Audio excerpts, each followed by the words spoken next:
আসসালামু আলাইকুম।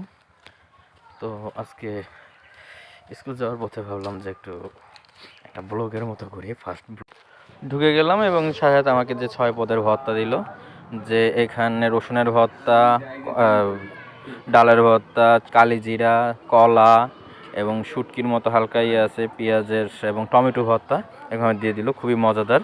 তো এবং এখানে সবচেয়ে বিশেষত্ব হলো এটা কিন্তু কাঁচামরিচ, এর জন্য গ্যাস্ট্রিকের কোনো সমস্যা হয় না। শুকনো মরিচ হলে গ্যাস্ট্রিকের একটু সমস্যা হবে বা না হতো। এছাড়া দেখেন এখানে প্রায় 1 প্লেট খাওয়া শেষ আমার অলরেডি সব কিছু। এখনও কিন্তু আমার বড়া আর আলু ভর্তা আসে নাই। তো তারা দেখা গেলো একটু ভিড় থাকে, এটা রায়ের হাটে। দেখেন এখানে আমাকে পরবর্তীতে আবার পরের ভাতে যে আলু ভর্তা নিলাম এবং দুইটা বড়া নিয়েছি এবং ডাল হলো আনলিমিটেড, এবং সেটা আপনি পাতলা ডাল যেটা নিতে পারেন। খাওয়া শেষ, সেই রকম গরম লাগছে।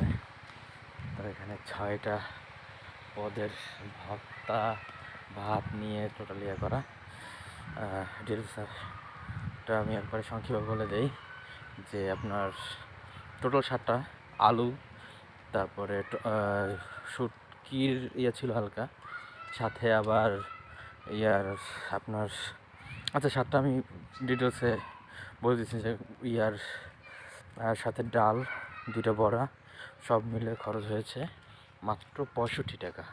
মানে এত সুন্দরভাবে সেটা ভর্তা, 2টা বড়া এবং ভাত কিন্তু ফুল প্লেট 2বার। তো সেক্ষেত্রে মাত্র 60 টাকায় বা 65 টাকায় পুরো খাবারটা হয়ে গেছে। তো এরকম ভিডিও দেখতে লোকেশনটা দিয়ে দিই, এটা রায়েরহাট, বানারীপাড়া।